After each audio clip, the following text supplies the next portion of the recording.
সুপ্রিয় দর্শক আসসালামু আলাইকুম, কেমন আছেন আপনারা? নিশ্চয়ই ভালো আছেন। আজকের ভিডিওতে আপনাদের সবাইকে স্বাগত জানাচ্ছি।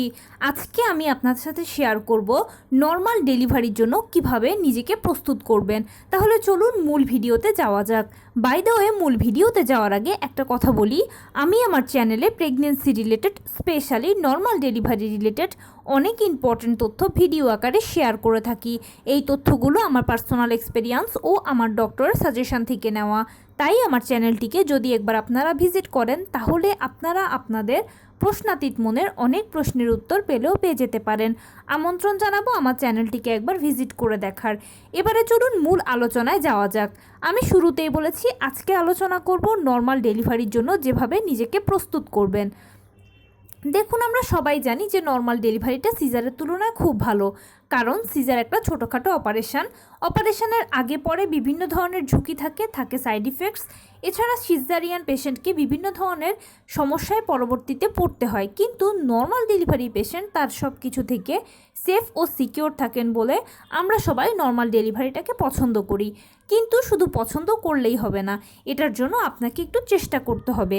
খুব বেশি বা খুব কঠিন কোনো চেষ্টা নয়, চেষ্টাটা সামান্য চেষ্টার মধ্যে প্রথমেই হচ্ছে আপনার লাইফস্টাইলে একটু চেঞ্জ আনতে হবে। কি করতে হবে আপনাকে এর জন্য খুব ভোরবেলা ঘুম থেকে উঠতে হবে। ভোরবেলা ঘুম থেকে উঠে 30 মিনিট হাঁটাহাঁটি করবেন। চেষ্টা করবেন বাহিরের রোদে হাঁটাহাঁটি করতে। এতে যে সুবিধাটা হবে যে বাহিরের রোদে সকালবেলার যে রোদটা সেটা খুব ভালো ভিটামিন ডি দেবে আপনাকে, প্লাস সকালবেলার বাতাসটা অনেক ফ্রেশ থাকে, আপনি খুব ভালো একটা অক্সিজেন পাবেন, আপনার মধ্যে একটা ভালো অক্সিজেন সাপ্লাই হবে, আর আপনার বাচ্চাও এই সময় ভালো অক্সিজেন পাবে। সেজন্য যদি বাহিরে হাঁটতে পারেন তাহলে খুব খুব খুব ভালো হয়, কিন্তু যদি সুযোগ না থাকে তাহলে বাসায় হাঁটলেও হবে। হাঁটাহাঁটি করা শেষে কিছুক্ষণ 10-15 মিনিট বাটারফ্লাই স্টাইলে বসে থাকবেন। এতে যে সুবিধাটা হবে আপনার একটু রেস্ট হবে, প্লাস আপনার পেলভিসের ব্যায়ামটা হয়ে যাবে। এছাড়া হাঁটুর ব্যায়ামও হবে, পায়ের ব্যায়ামও হয়ে যাবে। কেননা নর্মাল ডেলিভারির সময় পাকে যথেষ্ট পরিমাণে উঠিয়ে ধরে রাখতে হয়, আর এই ব্যায়ামটার ফলে আপনার ওই কাজটা হয়ে যাবে।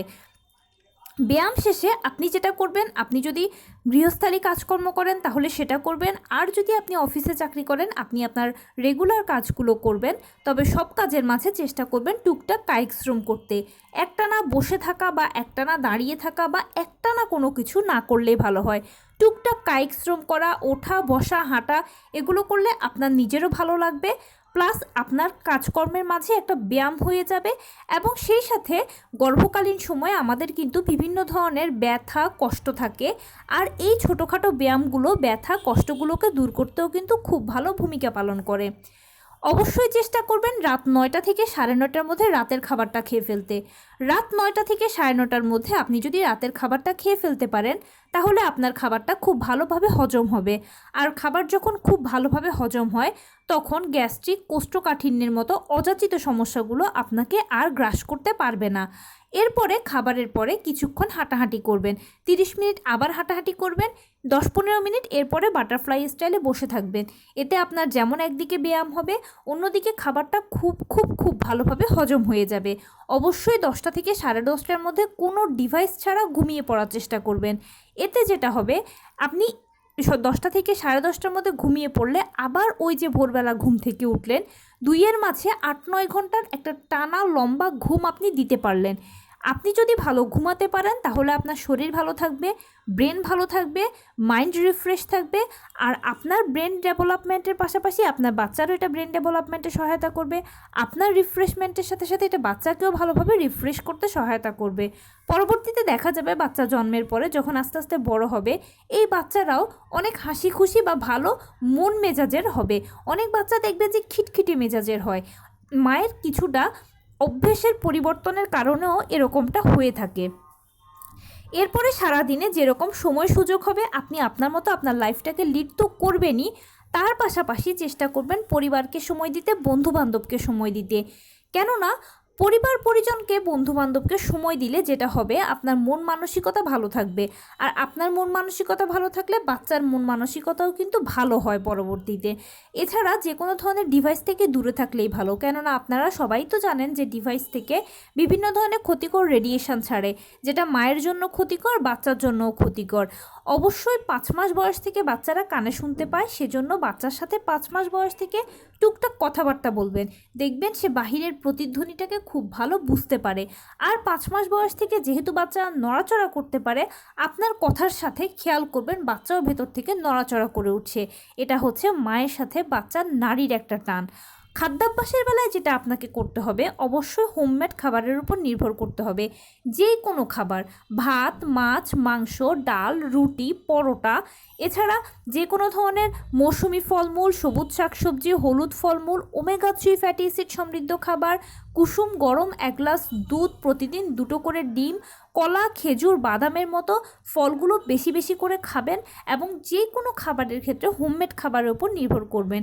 বাহিরের যে কোনো খাবারকে না ধরলে না ছুলে সব থেকে বেশি ভালো হয়, কেননা বাহিরের খাবারে বিভিন্ন ধরনের কেমিক্যাল মেশানো থাকে, এছাড়া ক্ষতিকর রং মেশানো থাকে, যেটা মায়ের জন্য ক্ষতিকর প্লাস বাচ্চার জন্য আরও অনেক বেশি ক্ষতিকর। কেননা এই ধরনের খাবারগুলোর মাধ্যমে সরাসরি বাচ্চার মধ্যে এটা চলে যায়, আর যার ফলে বাচ্চার বিকলাঙ্গ হওয়ারও কিন্তু একটা চান্স থাকে। তাই গর্ভকালীন সময়ে বাহিরের খাবারকে না দেখে না ছুলেই সব থেকে বেশি ভালো হয়। এটা খাওয়া তো দূরেরই কথা। অবশ্যই বেশি বেশি করে পানি খাবেন। অ্যামনিওটিক ফ্লুইডের লেভেলকে ঠিক রাখতে 12 থেকে 13 গ্লাস পানি প্রতিদিন খাবেন, বা 1.5 লিটার পানি প্রতিদিন খাওয়ার চেষ্টা করবেন। এতে আপনার অ্যামনিওটিক ফ্লুইডের ব্যালেন্স ঠিক থাকবে। এছাড়া অ্যামনিওটিক ফ্লুইড শুধু তৈরি হলে হবে না, এটাকে ধরেও রাখার চেষ্টা করতে হবে। আর যে কোনো খাবার যদি একটু গরম গরম খান, তাহলে গরম খাবারগুলো অ্যামনিওটিক ফ্লুইডকে ধরে রাখতে সহায়তা করবে। কুসুম গরম খাবার, কুসুম গরম দুধ, এগুলো অ্যামনিওটিক ফ্লুইডকে ধরে রাখে, আটকে রাখে। এর ফলে কি হবে, আপনার শেষ পর্যন্ত গিয়ে অ্যামনিওটিক ফ্লুইডের লেভেল ঠিক থাকবে। এছাড়া কোনো আধা সিদ্ধ খাবার, এছাড়া কাঁচা খাবার, এগুলো একদম খাবেন না। এই খাবারগুলোর মাধ্যমে ক্ষতিকর ব্যাকটেরিয়া আপনার শরীরে সরাসরি প্রবেশ করে আপনার শরীরকেও ক্ষতি করবে, বাচ্চারও ক্ষতি করবে। চা, কফি এগুলো আমরা পছন্দ করি খেতে, কিন্তু এগুলো অতিরিক্ত মাত্রায় খাওয়া উচিত নয়। আপনার যদি খুব বেশি অভ্যেস থাকে তাহলে সকালে 1 কাপ এবং বিকালে 1 কাপ খেতে পারেন। চেষ্টা করবেন সারাদিনে 1 কাপ খাওয়ার, এটাই সব থেকে বেশি ভালো হয়। এছাড়া ধূমপান, মদ্যপান এগুলো থেকে দূরে থাকবেন। যদিও আমাদের দেশে এগুলো মহিলারা গ্রহণ করেন না, তবুও অনেকে আবার আছেন যে পান খান, পানের সাথে কিন্তু তামাক খাওয়া হয়। এই জিনিসটাকে যদি অ্যাভয়েড করতে পারেন তাহলে অনেক অনেক অনেক বেশি ভালো হবে, আপনার জন্য, বাচ্চার জন্য ভালো হবে। মোটামুটি এইভাবে যদি আপনি প্রিপারেশান নিতে পারেন, তাহলে আপনার নর্মাল ডেলিভারির একটা খুব ভালো প্রস্তুতি থাকবে। এবং অবশ্যই আপনি যেই ধর্মের অনুসারী হন না কেন, বেশি বেশি করে প্রার্থনা করবেন। কেননা মনে রাখবেন, প্রেগন্যান্সিটা কোনো অসুখ নয়, এটা হলো প্রকৃতির নিয়ম। এটা আপনার জন্য একটা সময়, আপনার জন্য একটা পরিস্থিতি। আর এই পরিস্থিতি থেকে বা এই সময়টার হাত থেকে উপরওয়ালা আপনাকে উদ্ধার করতে পারবে। তাই সবসময় চেষ্টা করবেন যে এই ধরনের নিয়মকানুনগুলো মেনটেন করার, তার পাশাপাশি নিয়মিত প্রার্থনা করার। আর শেষ করার আগে যেটা একেবারেই মনে করিয়ে দেব, সেটা হচ্ছে অবশ্যই 4 বার চেক আপ করাবেন। কোন 4 বার চেক আপ করাবেন? কনসিভ করার পরে, 5 মাসে, 7ম মাসে, 9ম মাসে, এই 4 বার অবশ্যই চেক আপ করাবেন। ডাক্তারের সাথে যে কোনো ভালো মন্দ যোগাযোগ করার চেষ্টা করবেন, যোগাযোগ রাখবেন। প্লাস ডাক্তার আপনাকে প্রেগনেন্সিকালীন সময়ে যে ফলিক অ্যাসিড, আয়রন, ভিটামিন, ক্যালসিয়ামগুলো দেবে, এগুলোতে কোনো নেগলেন্সি করা কিন্তু চলবে না। মনে রাখবেন, আপনি এখন একজনের ভেতরে 2জন। অতএব যতই খাবার খান না কেন, একটা গ্যাপ থাকেই, একটা লেকিংস থাকেই। আর এই সময় এই ফলিক অ্যাসিড, আয়রন, ভিটামিন, ক্যালসিয়ামগুলো এই গ্যাপটাকে ফিল আপ করবে। আপনার ও বাচ্চার জন্য ভালো হবে, স্পেশালি বাচ্চার জন্য ভালো হবে।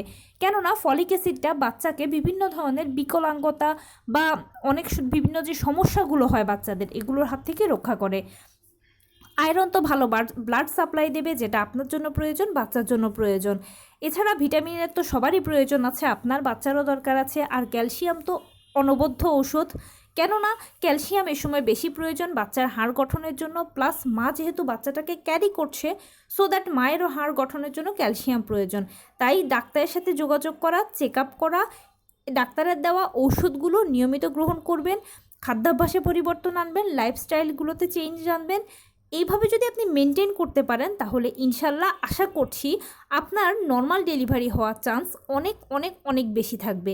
গ্যারেন্টি দেব না, কেননা এরকম অনেকেরই হয় যে হয়তো দেখা যায় যে নবম মাসে গিয়ে মায়ের কোনো না কোনো শারীরিক জটিলতা তৈরি হয়। আপনার যদি শারীরিক কোনো জটিলতা না থাকে, আপনি বাচ্চা উভয়ে যদি মোটামুটি ডেলিভারি ডেট পর্যন্ত সুস্থ থাকেন এবং এই স্টাইলগুলো মেনটেন করেন, লাইফস্টাইল, ফুড স্টাইল এবং এই জীবনযাত্রাগুলোতে যদি আপনারা অভ্যস্ত হতে পারেন, তাহলে ইনশাল্লাহ নর্মাল ডেলিভারির কিন্তু আশা রয়েছে অনেক অনেক অনেক বেশি। তো এই ছিল আজকের ভিডিও। কেমন লাগলো বলুন?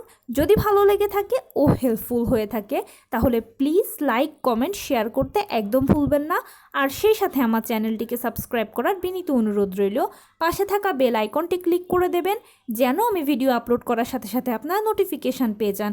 এছাড়া আপনাদের যদি কোনো প্রশ্ন থাকে সেটা কমেন্টসে জানাবেন, আমি উত্তর দেওয়ার চেষ্টা করব। এবং সেই সাথে যদি কোনো পরামর্শ থাকে যে কোন বিষয়ের উপরে ভিডিও করলে আপনাদের সুবিধা হবে সেটাও জানাবেন, আমি আপনার পছন্দের সর্বোচ্চ প্রায়োরিটি দেব। ভালো থাকবেন, সুস্থ থাকবেন। আসসালামু